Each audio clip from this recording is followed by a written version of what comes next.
Welcome to the Hot House Theatre, and welcome to the first ever garden industry question time. I'm Andrew Maxted. I'm the marketing director at the HTA, and excuse me, we've got five fantastic panelists here to answer your every question around the garden industry and well, anything else that I, as chairman of this panel this morning, deemed to be relevant.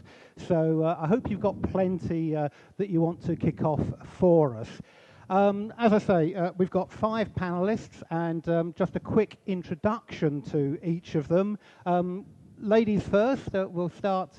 Carol Parris sat in the middle there. Carol is from Garden and Leisure Group. Carol joined the Cadbury Garden and Leisure business as retail director back in 1998, having come from a retail background, including with Harrods, where she'd been started in the 1980s. And Carol, like so many people in this industry, has got a sports interest. That was the department that Carol started at with Harrods, where she was working in the riding department. She progressed very well with Garden and Leisure.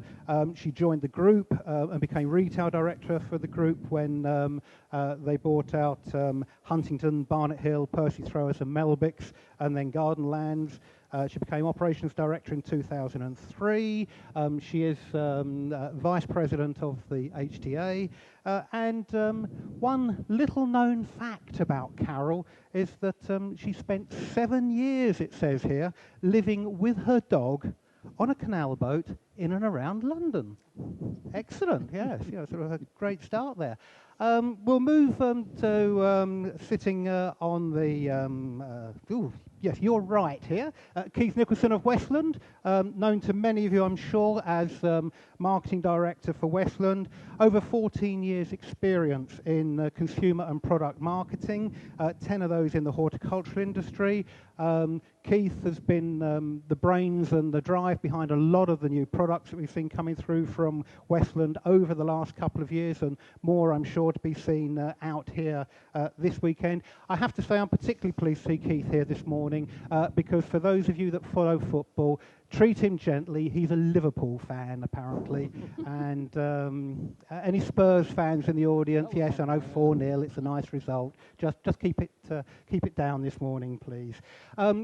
Keith, as well as following Liverpool, shared with us before we, as we were putting this little session together, the fact that he is actually or was a professional golfer playing for the England under-18 teams. Actually played in the same team as somebody called Lee Westwood.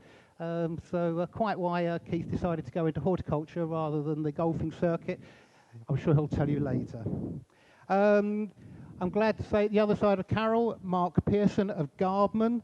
Mark's a Cambridge graduate, so if there are any really intellectual questions, we'll be directing them to Mark this morning. Sorry, Mark. I'm not sure that I should be saying this, but Mark is also a chartered accountant by training, and started out in the world of accountancy with PricewaterhouseCoopers. Joined Tectonic Industries, was managing director of Ryobi, but since 2008 he's been the CEO of Gardman, which is a brand that we will all recognise, I'm sure, in this industry. He's married, 3 children, keen interest in boating, and not narrow boating on the canals, but he's got his own rib, and he tells us that his first job was a frozen pea salesman. So doing very, very well there. Thank you very much, Mark. Sitting alongside Mark, we have David Arnold of Sutton's, whose card I've lost, but I've found it, so you're all right now, David. David's been working in FMCG sales and marketing ever since leaving full-time education, and many will probably know that David is currently retail sales and marketing director for Sutton's. He passionately believes in good market knowledge, continuous innovation, excellent customer service as being the keys to business success. And when he's not winning awards and accolades for the business down at Sutton's, he spent the last 4 years renovating an 18th century farmhouse on Dartmoor, where he lives with his wife and his 2 teenage sons.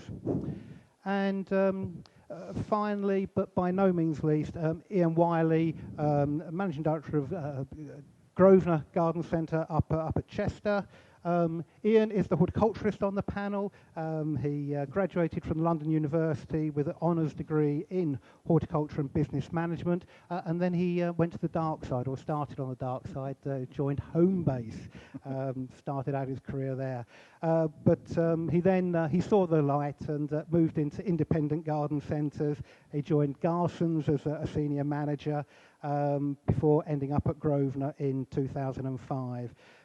What can we say about Ian? Just to add a little bit of colour, he's a dog lover, loves walking his dogs in the Cheshire countryside, doesn't mind getting his hands dirty in the garden, and unlike certain other people, is following a tolerably successful football team, albeit in the Championship, but he's an ardent Blackpool fan. So can I just ask you, sort of, get them in the mood? Can we just have a big hand for our 5 panellists? Now, I've been doing a bit of the talking there to start with, and time to hand over to these 5 people. We did, in time-honoured fashion, through HTA News, the news magazine of the garden industry, published by HTA that's sponsoring this session this morning. We did invite questions from the industry ahead of being here. And please say that I had a couple of questions from Anthony Gould of Gould's Garden Centre down in Dorset. Is Anthony here this morning? Anthony, you're not here to ask your question? Never mind, let me do it for you. Let me do it for you. What Anthony asks the panel is, with the ever-increasing use of technology in today's retail environment, is our industry doing enough to embrace and exploit these advances? And does the panel think that initiatives like QR codes, if adopted and used by suppliers, will help us to grow sales, especially in categories such as plants, where customers can access key information about the product at the touch of a phone button to assist them in their buying decision? So quite a long question, but essentially, are we doing enough to bring new technology like cue cards into the garden retail environment? And I think, Ian, this isn't rehearsed, but it's the retail environment. You're a retailer.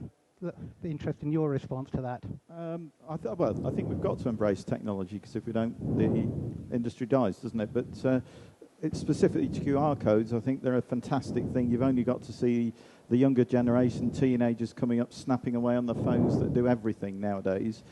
So the technology is there. So it isn't a question of, you know, what the effect is. That is probably in our hands as an industry. It's a question that we must embrace it. For me, the key question is, where do these codes go? As a retailer, you know, obviously I'm keen that we collectively see the benefits of the codes, and actually it brings footfall into stores, but at the same time educates consumers about products that are available on the market. So it's not a question of when. I think we've just got to do it and embrace it and be on that journey with technology, yeah. Ian, thank you very much indeed for that. I mean, Carol at Garden Leisure, I know as a business you're pretty well ahead of the game on most of these consumer innovations, and certainly we look at the merchandising you've got around your centres. But where do you see QR codes and the like fitting in within your business? I completely agree with Ian. We obviously have to embrace all sort of new technology. It also helps to bring a younger audience into the garden centres.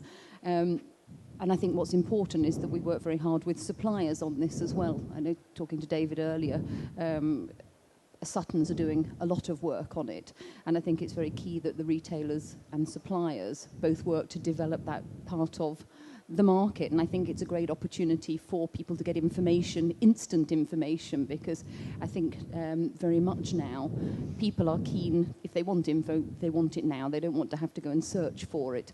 And I think it gives people an opportunity to do that, to learn more about the product whilst they're in the garden centre. And I just think it's, you know, we have to embrace technology going forward, and we, you know, it's something that we can use to our advantage, probably something we don't know as much about as we should, and we're certainly not as advanced as the high street. So I think from an industry point of view, it's something that we need to work on. Okay.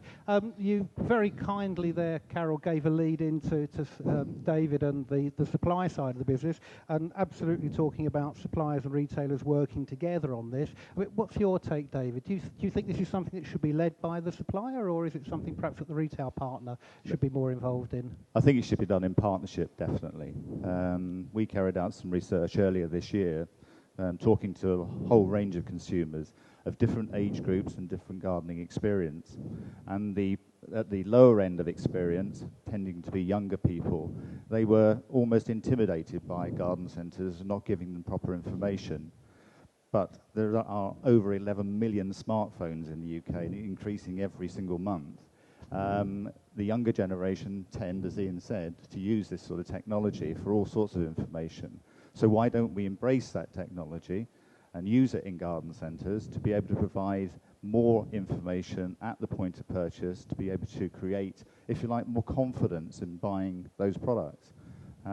We've certainly embraced that this year. If you come onto our stand, we've got, I think, 6 individual smart codes, and if you bring your smartphones along, we'll show you what we've done.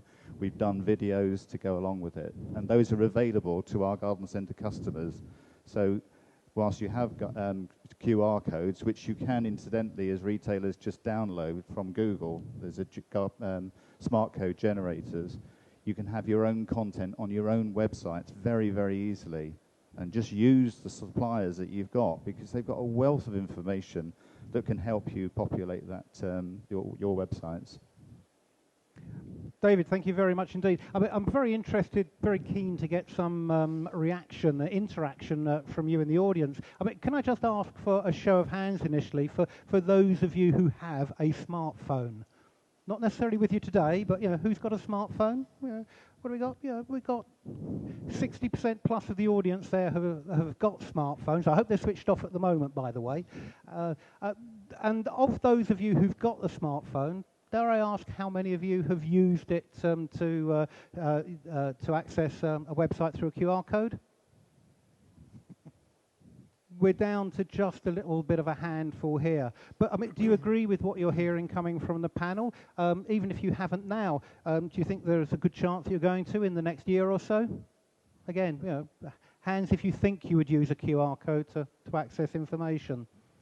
Okay, so there's a little bit of work that the technology industry needs to do there, and I'm sure a little bit of work that we at HTA can be doing to help us as an industry understand where these are coming from and what the benefits of using this technology might be. But just keeping with the technology for a moment, Keith, again, just coming to Westland, I know as a business you've been investing in various bits of new media, social media, websites and various Twitter and Facebook activity. How do you see that developing for the industry?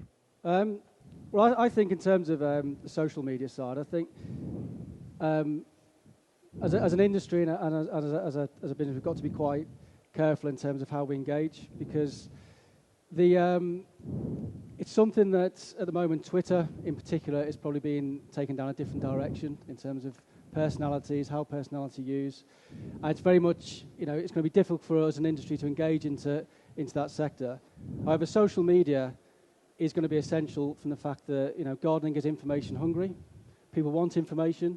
People want to feel as if they're part of information. And I think the best way, and I sort of agree a bit with David here, in the fact that if we're going to involve in social media, we need to make sure we're talking to the consumers at their level and what they want to see, what they want to hear, and treating it and making it feel like they're part of a club.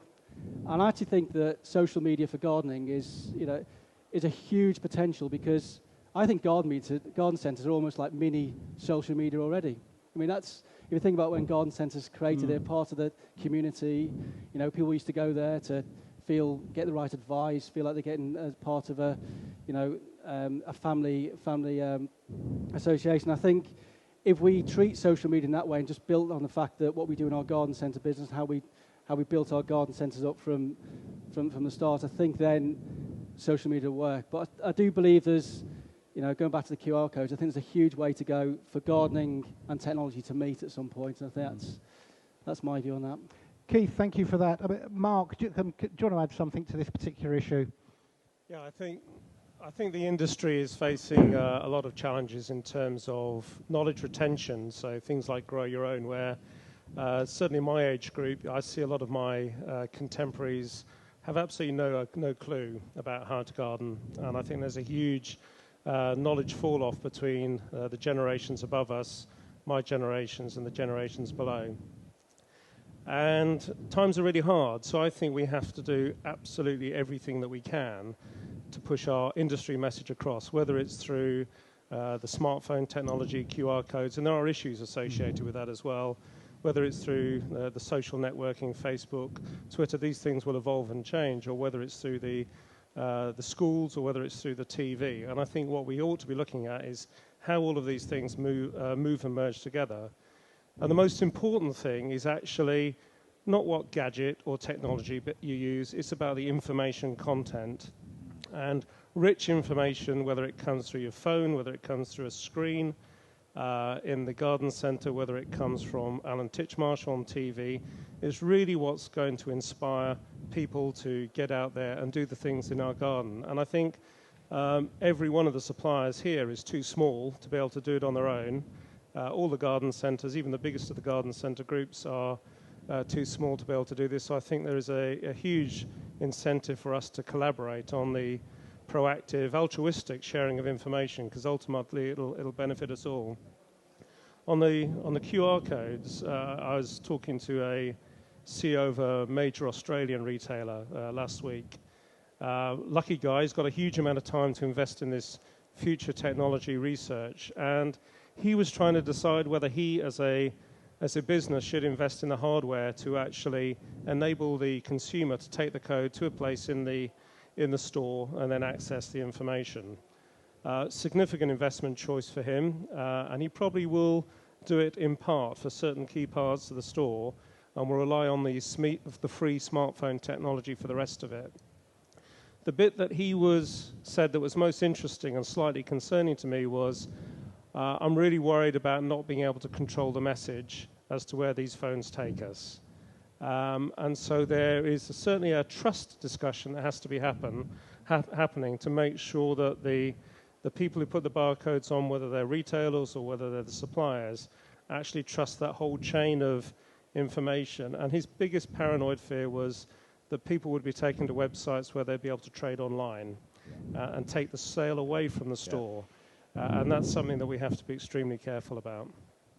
A very fair point, Mark, and I think very much comes back to the point that's being made by your colleagues about industry really does need to work together on this, so that we do have transparency and trust coming between both supplier and retailer. So thank you for those points.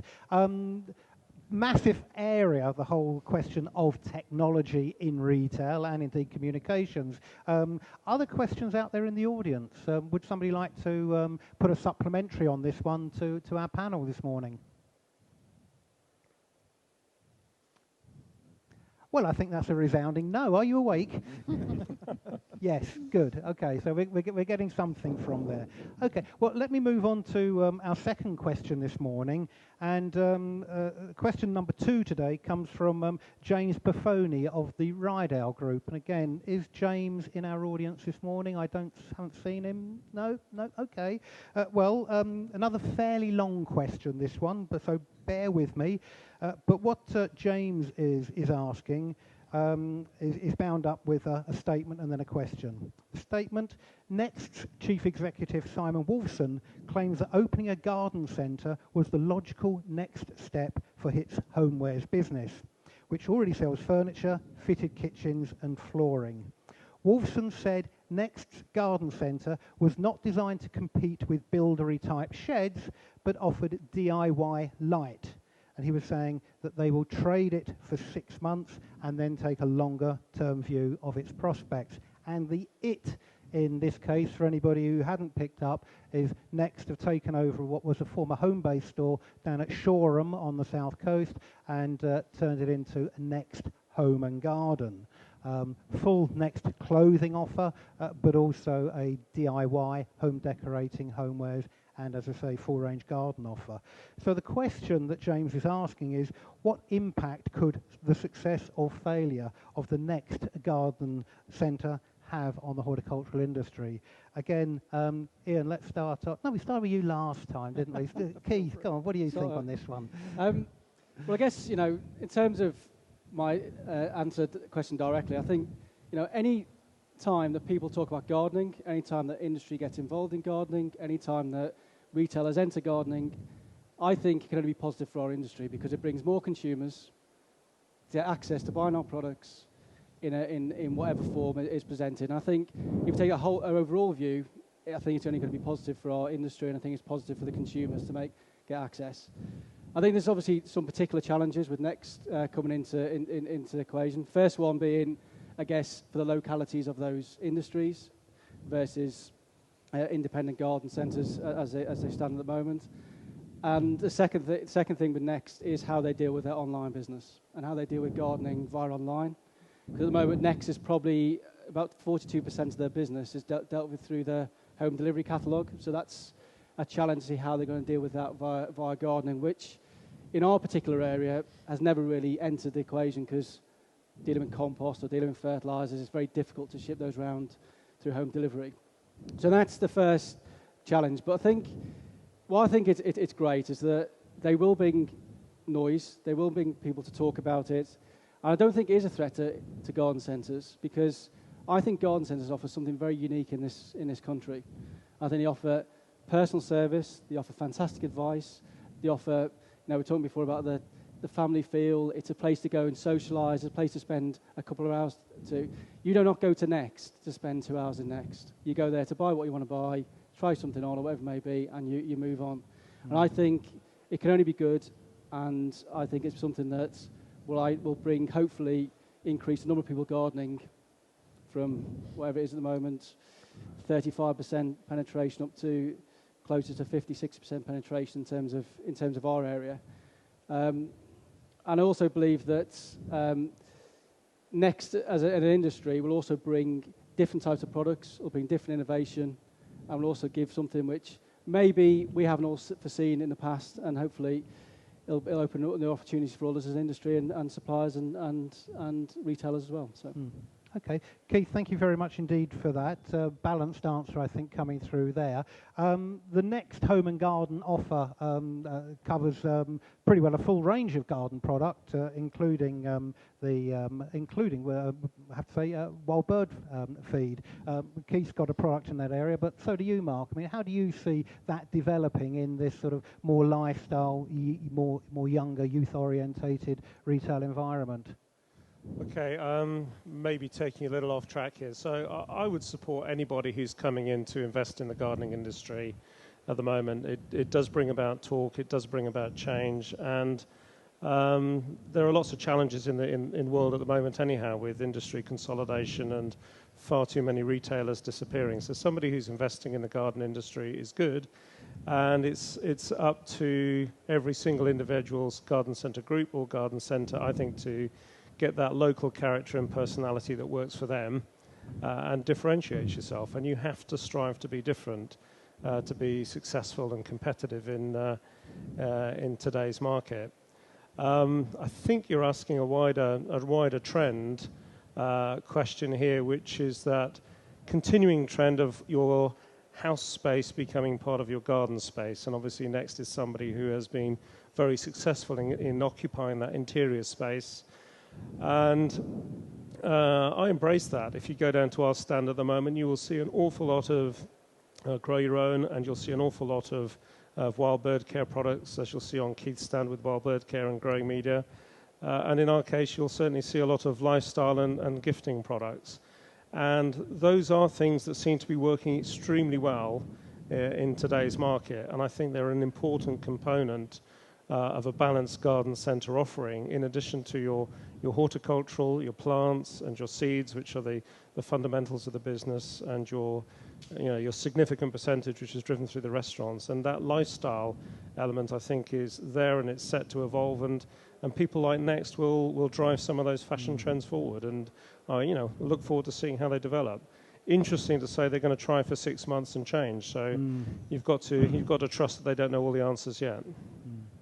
Mark, thank you very much indeed. Moving on to sort of the retail perspective on that, and Carol, if I can start with yourself. I think the question that is in my mind is, if Next were to be opening up just down the road from one of your stores, apart from going and having a look at what they were doing, what do you think how would you react? Yeah. Would you worry?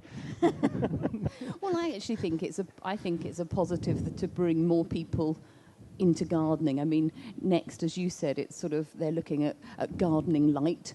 And I don't think that's a bad thing, because they probably have an untapped market. I wouldn't say that most of the Next customers are our traditional everyday customer, and therefore if it brings more people in, if it attracts a new audience, it's a very lifestyle offer. They may well start an interest in gardening and their garden from Next, and I'd like to think that they'd then, if anything, move on to one of the garden centres where they can get more information, a broader product range, a more serious gardening offer. And I don't think, yes, of course, we'd all like to have no competition at all, but I think it's healthy for the industry. I think it moves things forward. I think it drives innovation. So I don't think it's a negative that somebody else is looking on entering the gardening market, because they're doing it in quite a different way, and it's very much a lifestyle offer. It is aimed at a non-gardening customer, and anything that gets people gardening, I think, is a good thing. Yeah. Thank you, Carol. And Ian, in the Northwest? Well, I'd just like to pick up on a point Keith made. I mean, I agree. I certainly wouldn't go to Next to spend 2 hours in their store. I'm not sure my daughters would share that view, though. And, you know, there is a serious point to be made there in that, you know, if they're intent on spending 2 hours in Next, then Dad, Mum, or whoever may be intent on just mooching around the plants and the other sectors within the store. But I think what is becoming clear is that, you know, where there was a distinct gardening category, clothing category, the sectors are getting blurred. And quite frankly, why shouldn't Next come into this sphere when, you know, we sell clothing, we sell cushions, you know, so you can't have these things both ways. But the nitty-gritty of the question is, what is the impact of Next? Well, I think it potentially, I do agree with Carol, brings sort of less keen garden light people, if you like, which is it's DIY and home light that they're offering. It brings those people in that may buy the first few plants in an environment they're comfortable with a brand they trust. But then as they get into gardening, then there are other choices, and they will look for expertise accordingly. And in terms of, you know, whether the store, the pilot store, succeeds or fails, I think what it will do is make us, or should do, certainly is make us as an industry think, look at what they're doing, how can we capitalise and change our game to react to that, and how will it move the market on overall, and how can we sort of keep ahead of the market as local players, because we have our unique selling points in garden centres. We have to run with those, and as Next have with theirs. And as I say, it just blurs the edges. But hopefully, what it will do is move the gardening market on and expand the gardening market, and we will retain our lion's share, I suspect. Ian, thank you very much indeed. Again, very happy to invite any questions that there might be in the audience. Richard Plowman of Loafer, I see there. I'm not sure they're selling garden furniture down at Shoreham. Maybe I've missed it. No, I don't think they are yet, but it was good that we had this conversation in terms of lifestyle, because one thing we have seen, particularly within the garden furniture side and also the barbecue side, is this sort of blending of the indoor-outdoor type of furniture and lifestyle that's there. And it was once said that nobody ever starts thinking about gardening until they're 35. So it may be a good thing that we get them into places like Next, so they start to think about gardening, so they can then move on to become proper gardeners and then come to some of the other retail outlets. So I think it's a good move.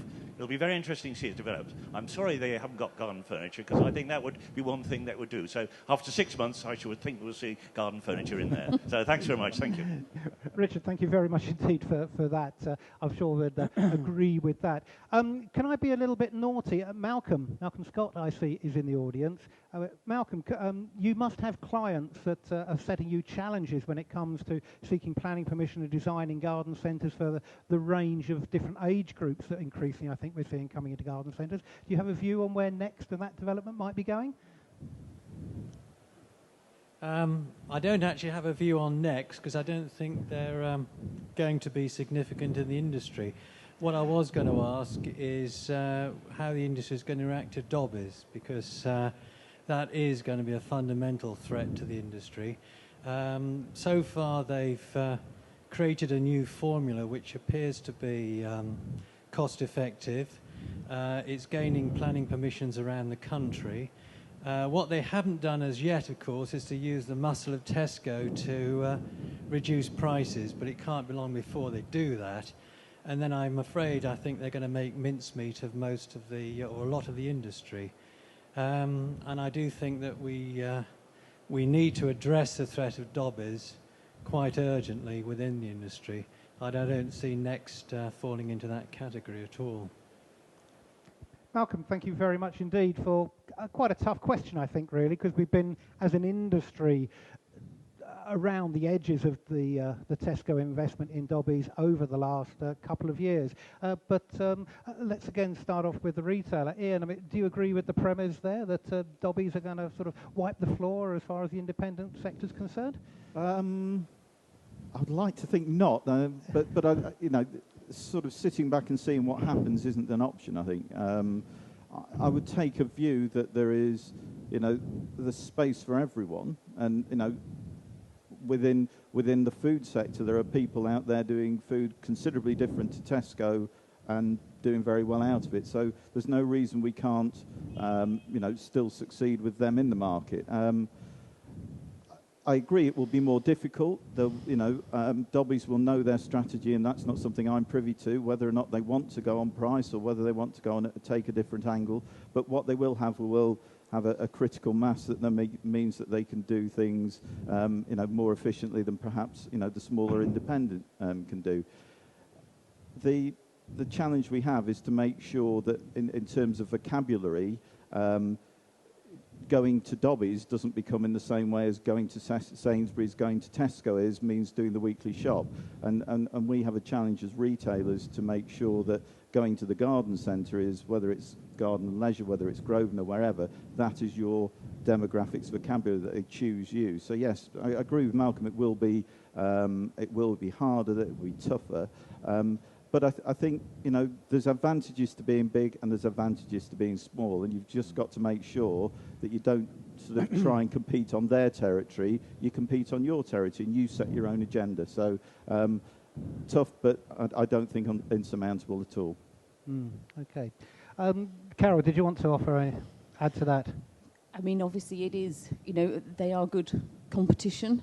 And I think the strategy they seem to have, which is very much a supermarket strategy, whereas if we or another garden centre chain were looking to buy a new garden centre, you would normally pick one in an area where there wasn't a good established garden centre, because why would you do that? But they take very much the sort of food retailers' view, which is all about market share. So they deliberately pick somewhere where there is a good established garden centre and open up very close by and take market share from them. So it's a very different model, and certainly something that, you know, whenever we've bought centres, we've looked at the competition and kept away from it wherever possible.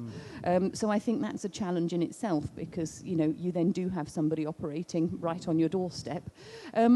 I have to say, however, if you look at certainly the independent market, they have something to offer that Dobbies don't offer, and I don't think can offer. I mean, you look at, if you were to look at sort of the top 10 garden centres according to sort of Horticulture Week, there's some centres in there that they don't follow a particular format. There's the Long Acres, there's the Scottsdales, but they're exceptionally good trading companies, and it's not something that anybody, I think, could pick up and replicate. And I think to differentiate is going to become more and more important. And you know, those people that are at the top from an independent point of view, they invest hugely in training, they invest in product knowledge, they work really closely with suppliers, and I think there's a huge benefit to be had there, that you know, working alongside some of your key suppliers to make sure that you are giving a better offer, that you're giving more information, that you're giving more training, that you've got better staff. So I think there's an awful lot of things. Yes, it's difficult, and yes, of course, they're huge competition, and they're a good retailer. But I think it's, you know, we have to do what we can to differentiate. We have to do what we can to move away from them wherever we can. Okay. And would one of you gentlemen like to offer a view from a supplier's perspective?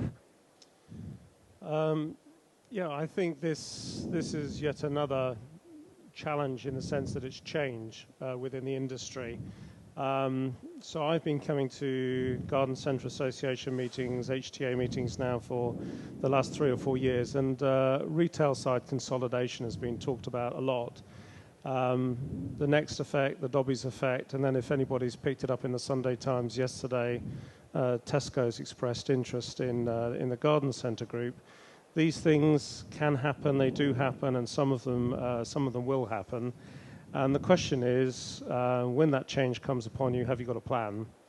And your plan is going to have to be really robust to be able to confront these challenges, in addition to all of the other challenges that we're facing in the industry. And I think you do need to be leaning on your suppliers. I think you do need to be making the most of your friends within the industry. And this industry is pretty unique in the way that it's very open, and there's a lot of self-help, free exchange of views and ideas, which I've not seen anywhere else before. And I think you have to dare to be different. Now, we have stats that we have that analyse our sales performance across 3,500 different garden centres. And it's not necessarily the big ones that punch above their weight. We have stats that go across some of the bigger groups of garden centres. And when you take those stats through to the retail management team and say, do you realise that your smaller store is outperforming your bigger store by orders of magnitude, then there is something for them to learn. And I have no fear at all for those garden centres who take the initiative, have a plan, and trade really hard, because they have the ability to be flexible and be different and outperform the bigger garden centres, perhaps the more formulaic approaches. But it's going to be hard, and a really tight focus is going to be needed. Mark, thank you very much indeed for that contribution. Malcolm, does that give some answers to your question? Lost your mic. It does, but I think it misses an essential point, that what we haven't seen yet from Dobbies, which of course if they replicate the food industry will happen, will be a huge national advertising campaign using selected lines at very low prices. And we are in a recession. People are very conscious about money. People go to garden centres rather than to stately homes because you have to pay to go into a stately home and so on. And what I don't think we've yet seen from Dobbies, because they haven't got the market share yet, is this national advertising campaign. And when that happens, then I think they will be a formidable competition. Well, Malcolm, thank you very much indeed for sharing that view with us. I mean, I think that immediately brings me on to thinking about what is happening in the media at the moment. Advertising could be an important part of what happens in the future, but I think we would all recognise that we've been rather blessed with having some more coverage on television this year of gardening activity than we've seen for a couple of years, with the new Alan Titchmarsh-led Love Your Garden programme, and David Domoney, who I saw a moment ago. I'm not sure where David's gone to, with his Garden ER programme. I think there's been a lot of noise out there in the broadcast media and television gardening, and I think the question that would be appropriate to the panel would be to ask if you had some top-line advice to give to any producer, editor, any team working on a gardening program, what would that be? David? I think first and foremost, actually understand what the gardening consumer is, or who the gardening consumer is. Look at what their needs are, but also look at the burgeoning market that is there, encouraging new gardeners to come in. And we talked about Next just now, but if you look at the age profile of the demographic of a Next customer, they are tending to be the sort of 20s and 30s, and that's the gardeners of the future. So if we can influence them at an earlier stage. So yes, TV program producers, please look at who the consumer actually is and might be in the future, and produce your programs to hit that market and give them information. Make it accessible, and for goodness sake, can we please have some TV programs which actually talk about buying garden products rather than using sort of recycling bits and pieces in from the garden. Let's try and get some sort of industry feel back. If you think about the ground force factor that we all were blessed with a few years ago, what a fantastic boost to our industry that was. Please, could we have another ground force factor? It doesn't matter if it's found to be a bit frivolous. If it gets people interested and enthused about their gardens and getting them into garden centres and into garden retailers, for goodness sake, that's the way that we're going to sell more product. And then, of course, it's then incumbent on us as suppliers and also on the retailers to have the products available, create the theatre, produce the information and deliver the information through knowledgeable staff in garden centres, which I think is an absolutely key component of successful retailing. And I'm sure that Ian and Carol will probably agree with that. And again, that's where suppliers can come in. Suppliers can offer you huge amounts of information. We are the specialists in our field. Please use us. We've got masses of information that we can give to your staff and help you sell more product. Because the more product that you sell means the more product that we sell. So it's a nice, happy situation. Yeah. David, thank you very much indeed for bringing that back to sales, as would expect and hope for from a sales director. Keith, on a marketing perspective, advice to the TV production companies? Well, there's two things for me. I'd like to come back to Malcolm, actually, at one point, because I've got something on that as well. But for me, I think David touched on one point, and I think my biggest frustration with garden programmes is the fact that I remember watching Monty Don on BBC Gardener's World, and he had, in his garden, he had 3 massive bays of composted waste. And he goes, it's really easy to make your own compost, you know.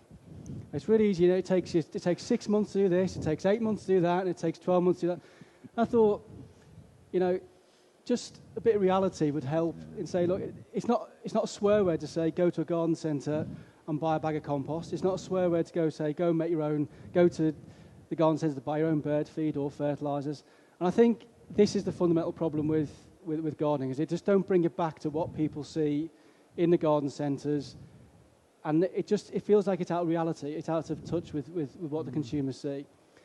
I also feel as if the actual programme or BBC or ITV, probably less so ITV, if they want to make a step in gardening and actually make a stand, 8:30 BBC Two on a Friday night, probably not your best time to actually put 8 o'clock on.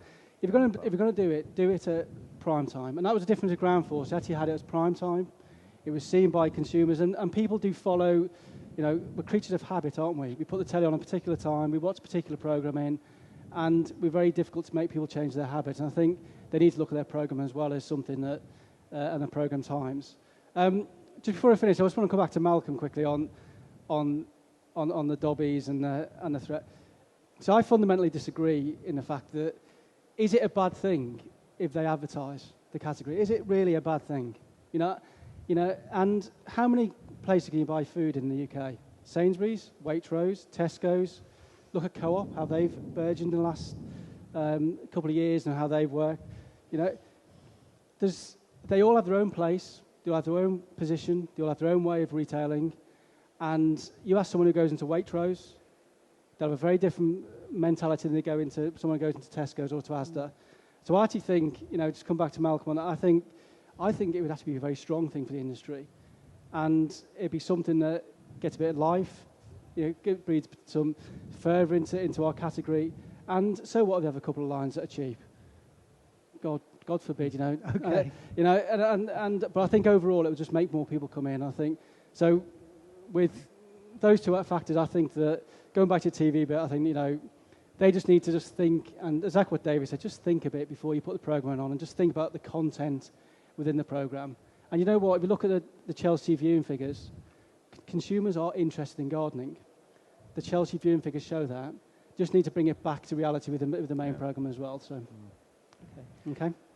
Keith, thank you very much indeed for that, and a robust defence of advertising there.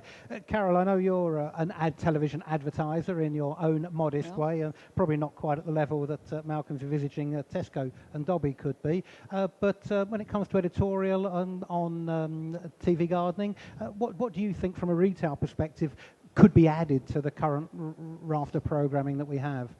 Well, I think first and foremost, it has to be a format that's entertaining.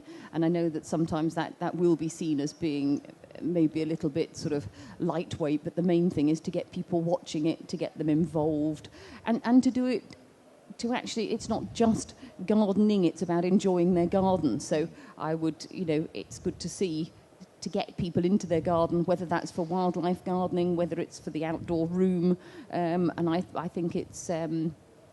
we just want to get more people getting more enjoyment from it. So I think first and foremost, the TV format has to be something that will engage with people. And I would completely agree with Keith. I think you need to make it, gardening also needs to seem not quite so difficult. And I really don't think it helps trying to get people to, you know, have different composting heaps in their garden to the level that Keith's talking about there. Make it easy. Get them to go to the garden centre. Make them successful at it. Because if the customer's successful, they'll come back. They'll get more and more engaged with gardening, and that's really what we're looking for. And I think information is absolutely key in whatever format it's put across. Carol, thank you very much indeed again for that. Information is key. What about you out there in the rest of the auditorium? What are your thoughts on the TV gardening offer that we've had this season? Comments or questions? Oh, Martin, if you could you just let us know who you are, please, before you ask your question? Hi, Marie Jackson from Pinewood Nurseries in Stoke Poges. We run a very small independent garden nursery, and our main problem is, of course, trying to get more and more people into gardening. And because we're small, we have got an advantage that we are very sort of welcoming, and there's always someone to speak to who has got knowledge. And obviously we have that above the larger B&Qs and home bases. What I find frustrating, I think, from a television point of view when it comes to gardening, is building on what you said about this kind of unrealistic view. Gardens aren't enormous these days. People don't have space. I don't think it's pushed forward enough about these young people with very little private space. We don't have enough personality on the television when it comes to gardening for young people. I think it's still very much directed at middle-aged and above, people that already have a certain amount of knowledge. And I think that really a very good comparison is, of course, the cooking on the television, which is completely overwhelmed now. But that really was a spin-off from the whole Delia Smith's How to Cook. Then Jamie Oliver, who is a fantastic kind of personality, who now you can't move for him now wherever you look. But if we could get someone like that involved on the television that really did bring it back to basics for the younger people. Young people are scared when it comes to gardening. They want to do it. It's a really therapeutic pastime. People do envisage it as an older person's pastime, and really it doesn't need to be like that. even the grow your own thing, I think it does put people off. It's too difficult. You'll plant a seed and you'll want to be picking your tomatoes in a few weeks. People don't understand how to kind of cultivate it. And, you know, I just sort of want that person to kind of burst to life on the television and really kind of gear it up for the younger generation. So...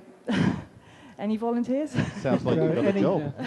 Anybody, Jamie Oliver's out there to come in for us. No, I think that's a very, very fair point, and it's always an interesting debate, isn't it? How far you can manufacture those personalities as opposed to when you see one coming along, spotting them as being Andrew, the next big thing. Say what, just on your point there, I think a great example of how you can make something from being quite old to something quite fresh is a country file, which is now...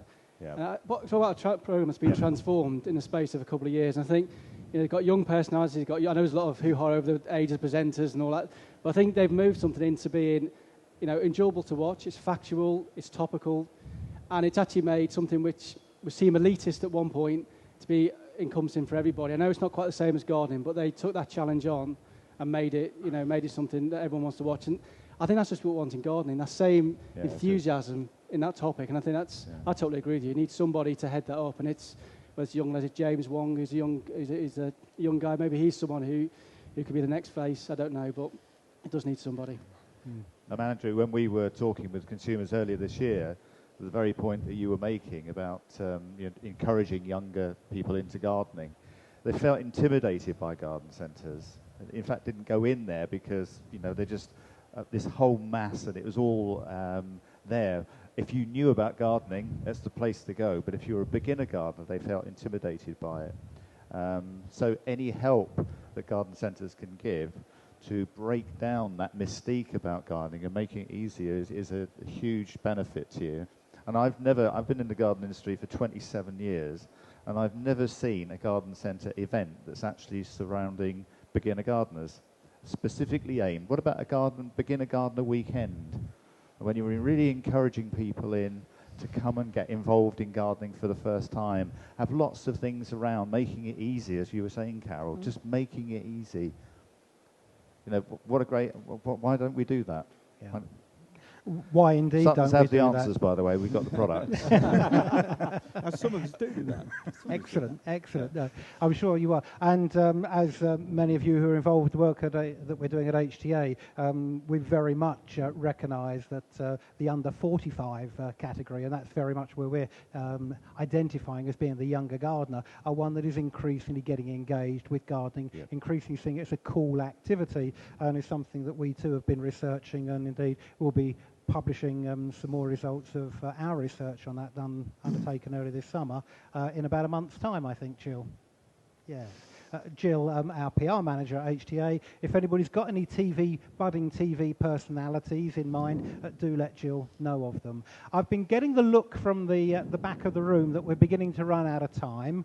So can I just ask in the audience, has anybody got a burning question that they would like to ask of our panel while we've got them assembled? Quick comment rather than a question, if I may. And you are, sir? Andrew Andrew? Hughes from Claydell Smithman. We're a design and business consultancy. Design and business consultancy working for the garden centre industry. We partner a lot of garden centres like Ian there. Got to go back to the next and the Dobbies scenario, I'm afraid. But I guess we could do what we could be perceived there to just roll over and die, or we could do what the garden centre industry does best and look at its strengths, take hold of the ideas that Next undoubtedly will bring forward and Nobbies will bring forward, but then adapt and use the people that they're bringing into the industry and use the depth and the skills that Next are never going to have. I mean, I think Next Light is the key word there. It's light. It's not going to have the depth and the history that the garden centres have got themselves. And I think we're here celebrating the industry, and that's what we should do. Thank you, Andrew. So I think what I'm hearing there is a vote of confidence in the independent garden centre sector. Absolutely. Which I'm sure all of us here would absolutely applaud. We are here at GLE, the major trade show in our sector. Just a final question from me to our panellists. Just very quickly go around. Just very briefly, what are you each looking for out of your attendance here at Glee over the next couple of days? Ian? Something I haven't seen yet, to be quite honest. As soon as I leave the stand here, I'd love to be wowed and amazed. I suspect, it's tough times at the moment, so anyone that can innovate in any way, will certainly grab my attention at the moment. But innovation's great, but ultimately it's got to be commercial. So I think that's what I'm looking for. Something different. Always come here looking for something different. But also, the established players on the market, the gentlemen alongside me here, they have a role in the market, how the market's moving on. It's equally important to go and look at these guys, and see what they're doing and how they're taking the market as well. And hopefully after 2 or 3 days at Glee, we'll come away with the little niche products, the market's moved on, and formulate a strategy for next year. So, that's from a product basis, that's what I'm looking for at Glee. Thank you very much, Ian. Good innovation, commercial innovation.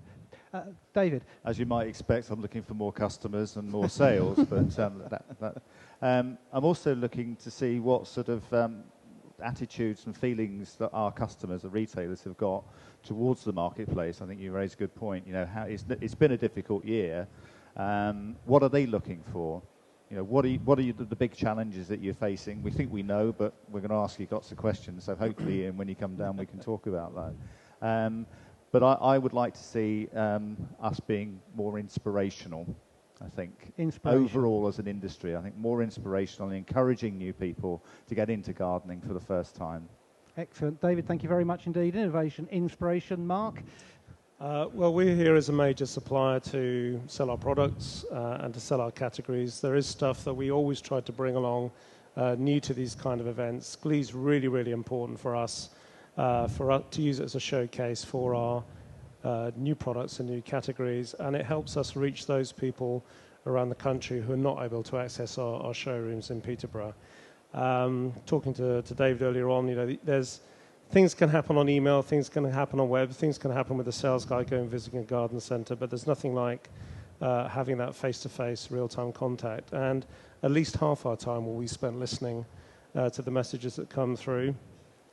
And the other thing is to see how we can maybe push the boundaries as to how to sell what we're offering as well. And we've probably been a little bit provoking, I think, in our stand design this year. I'm not saying we've gone completely down the next route, but it's a little bit different from our garment tradition. There's a little bit of fun in there, and we're interested to see how the reaction to that is later on today. If it goes really badly, we'll be spending all night reworking it, guys, so it'll be a different face tomorrow. Thank you very much, Mark. Carol, what are you looking for from the show? Always sort of looking for new product, something that will sort of catch the imagination of our customers. But the other key reason for being here is to spend some time with our existing suppliers that I have to say do such a good job for us. I mean, it is a difficult year. It's a difficult economy, and it is about supplier partnerships with retailers, because we have no product without these guys, and they need us as a route to market. So I think the more time that we can spend at shows like this and look at how better we can sell the product that's there, as well as looking for new and exciting product, is good for all of us. And it is about partnerships, and I think Glee's an ideal opportunity to develop those. Carol, thank you very much indeed. So we've got inspiration, partnership coming through from Mark and from Carol. It doesn't, Keith? Well, I'm very similar to the rest of the guys, really. I think one thing I'd like to add on top of what everyone else has said is it's a great opportunity for us to get feedback from our customers. It is a two-way process. Glee comes at a time of year when things aren't quite final. Things sometimes are still in evolution stage. And it's a great opportunity for us to showcase what we do. It's a great opportunity to show what we're going to be doing next year, but also it's a great opportunity for them to feedback, which also makes things even better, even stronger, and also, hopefully brings more consumers at the end of the day. So I think I agree with pretty much everyone said there, and, hopefully it gives a fresh start for everybody for 2012, and it's a great, barometer for the industry as well. So that's... Great, Keith, Okay. thank you very much indeed. Yes, partnership feedback. So can I invite you, please, in the audience to give some feedback to our panel? Can we put our hands together? Thank them for sitting here and answering your questions. And can I thank you for giving up the first slot of Glee to come along and share this event with us.